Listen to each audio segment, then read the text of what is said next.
नमस्कार दोस्तों, क्या आपके मन में कभी ये विचार आया है कि विश्व में सबसे शक्तिशाली कौन है? कौन है जिसकी ताकत के आगे किसी का वश नहीं चलता?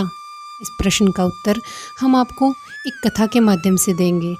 कथा अच्छी लगे तो हमारे चैनल को सब्सक्राइब अवश्य कीजिएगा। तो चलिए कथा शुरू करते हैं।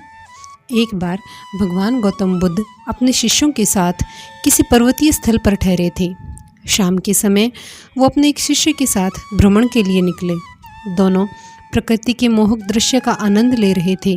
विशाल और मजबूत चट्टान को देख शिष्य के भीतर उत्सुकता जगी। उसने पूछा, इन चट्टानों में तो किसी का शासन नहीं होगा, ये अटल, अविचल और कठोर है।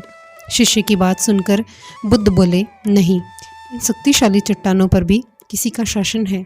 लोहे के प्रहार से इन चट्टानों के टुकड़े टुकड़े हो जाते हैं।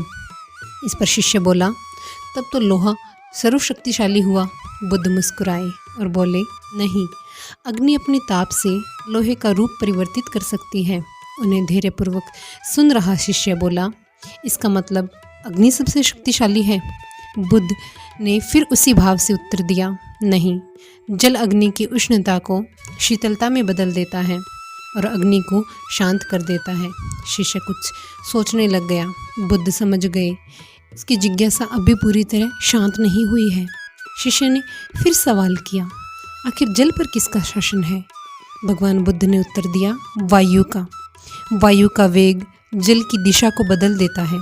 शिष्य कुछ कहता, इससे पहले बुद्ध ने कहा, अब तुम कहोगे कि पवन सबसे शक्तिशाली हुआ? नहीं, पवन शक्तिशाली नहीं है। सबसे शक्तिशाली है मनुष्य की संकल्प शक्ति, क्योंकि इसी से पृथ्वी, जल, वायु, अग्नि, इन सब को नियंत्रित किया जा सकता है। जीवन में कोई भी महत्वपूर्ण कार्य संकल्प शक्ति के बगैर असंभव है। इसलिए अपने भीतर संकल्प शक्ति का विकास करो। यदि हमारे भीतर संकल्प शक्ति है तो हम किसी भी कार्य को संपन्न कर सकते हैं। परेशानियां हर किसी के रास्ते में आती है। कुछ लोग परेशानियां देखकर अपनी मंजिल बदल लेते हैं, हार मान लेते हैं। वहीं कुछ होते हैं जो अपने संकल्प के दम पर हर मुसीबतों में डट जाते हैं।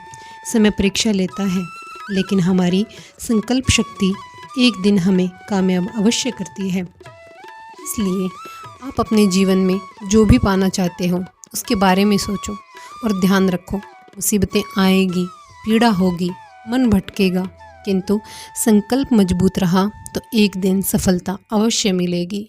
वो दिन होगा जब हमें हमारे निर्णयों पर और अपने आप पर गर्व महसूस होगा।